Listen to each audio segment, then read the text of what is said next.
Hey guys, RC62. A lot of you had said that you would like to see a gear timeline for my motovlogging, or my attempts thereof. So here we go. I'll show you some of my gear, if not most of it, at least most of the cameras anyway. This was my very first motovlogging camera. It is an Oregon Scientific ATC 1000. I mounted it on the side of my helmet and attempted to make motovlogs. This was back in 2006, right after I got my Honda Little Ruckus 50cc scooter. I had been watching More Death 13 on YouTube.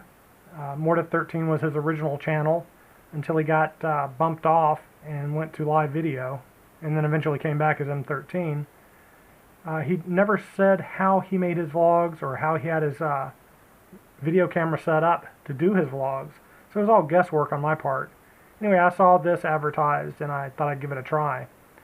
It is 640 by 480 resolution. The image for that size is not, the image quality for that size is not too bad, but the audio is absolutely horrible. It's like 1100 megahertz, whatever. Yeah, it's really, it sucks. Anyway, it takes 4 AAA batteries and a standard SD card. I think the maximum was like a 2 gig card.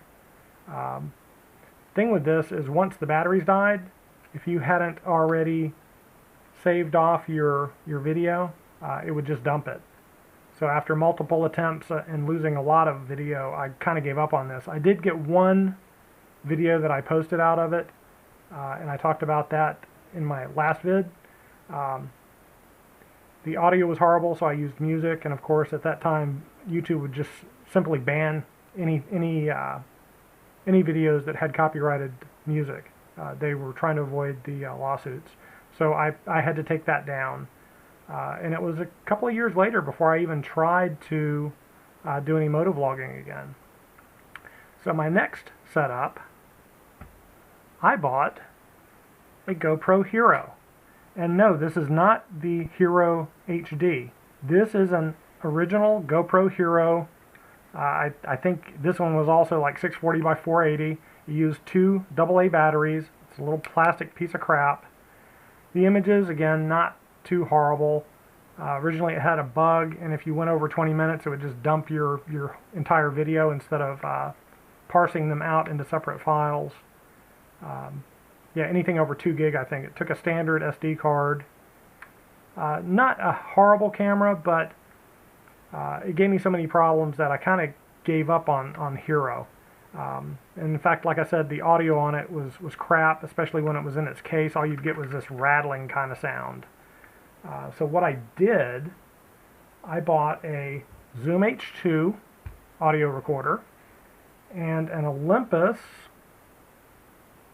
ME15 microphone, little microphone here, and I started recording the video and the audio separately. That worked pretty good, and I actually managed to get some videos and some vlogs out of it. The Zoom is an excellent audio recorder, give you professional grade audio, I think up to 96 kilohertz, but it was a little overkill for vlogs, and it was quite heavy to keep in my pocket. So eventually I went with another recorder, but I'll talk about that in a minute. So anyway, eventually I also got a Vado HD, which I don't have here because I gave it to my son. I was going to pop that in my helmet similarly to the way Suburban Rider does his, and I think the Smyrna Cowboy also did something similar where they stuck a one of those type of handheld cameras into their helmet, but it took a little bit of finesse to do so, and it's something that I never got around to. So I used it more or less when I was just walking around. And about the same time, what I did is I converted over to using the Contour HD, and the Contour HD overall is not a bad camera. I say that in as much as the design of it, it's your typical bullet type cam, so it had very little wind resistance, had a nice big slider, so it was easy to turn on with your gloves on. And one thing which I've not seen any other camera do, now if I can get this to come up, I'll show you.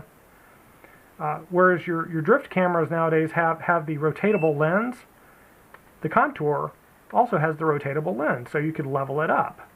But one thing I love about this, and I've not seen on any other camera, is it's got these laser pointers. I hope you can see that. So you can use the laser pointers to level up the lens. No guesswork, which was great. You press the little button on the back, and it would shoot these little beams out, and you'd know exactly where your camera was pointing. And so I loved it for that. Again, the audio, horrible. No external mic jack. Some people modified them. I kind of resist major modifications to stuff. I want it to work out of the box. Minor stuff, no problem, but I'm not going to break it open and do soldering and all that crap. Anyway, this was actually my third. This one is my third Contour HD. The first one, every time I tried to do a polar bear challenge, back in like 2009, I think it was, this thing would freeze up when I got outside in the cold temperatures. So I had it replaced by V.I.O, which was the company that made Contour. The next one I got, the image quality on it was so bad, I had to send it back, and they agreed it was defective. So this was the third one. And even with this one, the quality of the image is not that great. It's very soft towards the edges. You know, and eventually I kind of got fed up with Contour, and I went back to Hero. I went back to the GoPros, and that brought us to the GoPro Hero. This is the original GoPro Hero HD camera. Many of you are already familiar with it, and I think I got this back in 2011. Actually, I think I skipped a step here. I got this one in 2011, but in between getting the Contour and this, sorry, backtrack a little bit, I bought the V.I.O camera. And when I read the specs on this, I read 720 by 480, and for some reason the 720 bit stuck in my head as being HD, but it's not. This is a nice heavy-duty camera. I never really used it much. Very expensive camera, as many of you may know. Other people like Svengali were using this at the time. I never really got it to work well for me. I used it a few times, but that's it. Then I got the Hero HD. So now we're up to speed. I got this back in 2010, right after the Contour. So next was the Hero HD, and again, many of you are familiar with it. It uses the standard SD cards. Very good quality, the video. The audio was still kind of crap. So around that time, I stopped using the Zoom recorder, and I bought a Sony recorder. This little Sony is a ICD SX750. I bought this in 2010. Now, unlike the Zoom, this one doesn't give that high a quality recording. In fact, I think its maximum is like 41.4 kilohertz. And the cameras, both the Hero as well as the Contour, will record audio at 48 kilohertz sampling rate.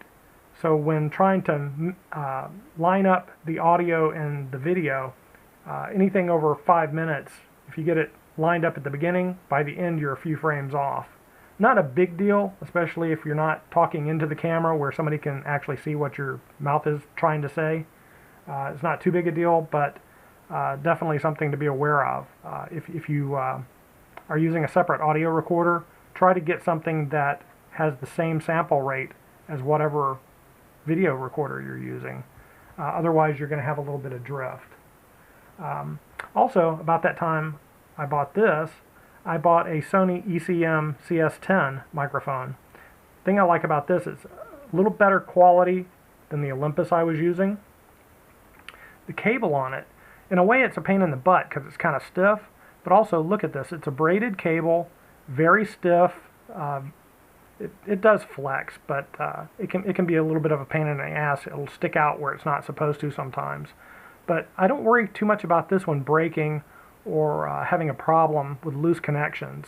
It's very well made. I don't even know if you can still get these or not. Some people have told me that they can't find them, but that is a good mic. I'd pull it out of there, but it's a pain in the butt to get the rubber band back on. Yeah, anyway, so bought that with this. Okay, are you bored yet? No? Okay, well, we'll continue.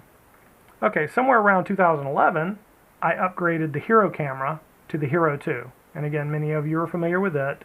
The Hero 2 added the external mic port. Yay! For the first time, a good brand of camera had an external microphone port. So that was great. That was absolutely fantastic. And I used this camera directly with the Sony microphone for a lot of my vlogs, and that was great. I finally put away the external or separate audio recorder, and that was great. Another thing I bought for this camera when I was using it handheld is a Olympus stereo mic, which would just kind of plug right into the side of it, and that kind of worked pretty good. So anyway, that brings us up to there. At some point in time, I upgraded my Vado to the Vado version 3, Gen 3. This one's got pretty decent video. I like it. I would use it, as my handheld whenever I would go and be out and about and have my helmet off my head. I would kind of use this as my carry-around camera. The only thing I don't like about the Vados is they're very sensitive to jiggle. If you're moving them around too much, you'll get that kind of jello effect, because they have a narrow field of view, unlike the helmet cams. So any little jiggling definitely showed up. But nice little camera. It served its purpose very well. Okay, moving into 2012, when Sony came out with the HDR-AS15, I bought one. I thought, this is great, the next best thing. It's got that shape kind of like the Contour does, so it'll fit on the side of the helmet, and less wind resistance, and be a great helmet cam, right? No. Sony really frickin' blew it with their cases. I know some people, again, they modify them and make them work, but no. I just kind of refuse to do that. So I relegated the Sony to being my off-bike handheld camera. And I bought a bunch of the accessories for it. And one of the accessories which I highly recommend, if you have one of these, is getting the LCD pod for it, case, whatever it's called. It then gives you a nice little LCD screen. See if I can get this popped in here. I don't know if I'm still on camera or off camera, but here we go. So that fits right in. And then once it's in the case, you have your basic Sony Handycam, which is really nice. So that's what I use the Sony for. And I had hoped to kind of get away from the GoPros again, because I hate the GoPro cases for a helmet cam. GoPro makes a great camera, but the cases, yeah, not so much. I really hate the Teletubby look, and I hate having a big-ass piece of plastic stuck on my chin bar. I just can't stand it. But anyway, I got to that point and bought the Sony. And when the Sony didn't quite work out as a helmet cam, I went ahead and went back and I bought the Hero 3. And of course, most of you, if not all of you, are familiar with the Hero 3. Nice, much lighter than its predecessor, much better video resolution. It's a great camera. It too has the ports for external audio. Excellent little camera, love it. But we're starting to move to the next generation. Oh, you know what? I left out one of the cameras. Somewhere in the midst here, I tried using the Sony Bloggie, because it's got this nice little rotatable lens. And I know Chuck, Suburban Rider, had one of these and loved it.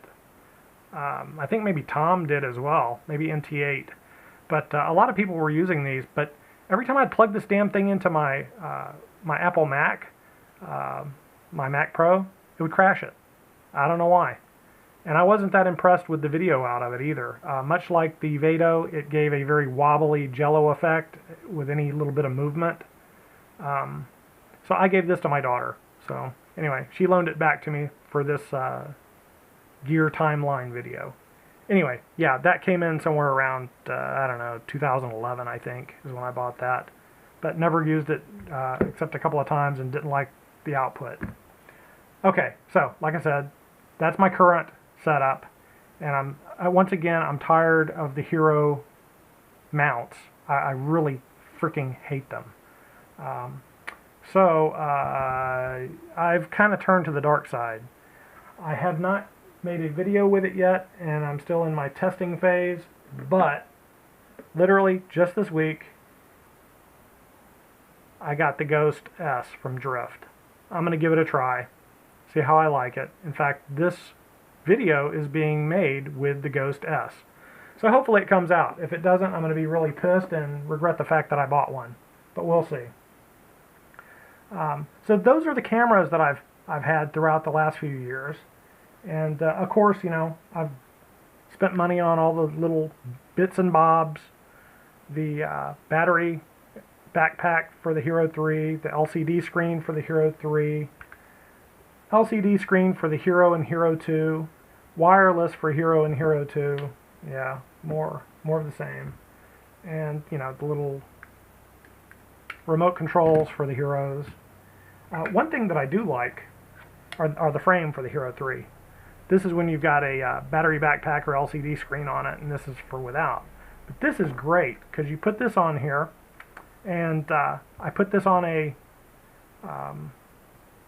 tripod mount, and I carry it around with a little handle, and it is just absolutely great. I'll put it on this little handle and walk around with it like that as my handheld carry cam, when I'm not using the Sony, that is. So that works out great too. Anyway, I don't want to make this video too long, but I've got tons of other accessories that go with this stuff, and it would probably take me an entire hour to show it all to you. But this is basically it. These are the cameras. I wish I had not bought some of this stuff, but yeah, there it is.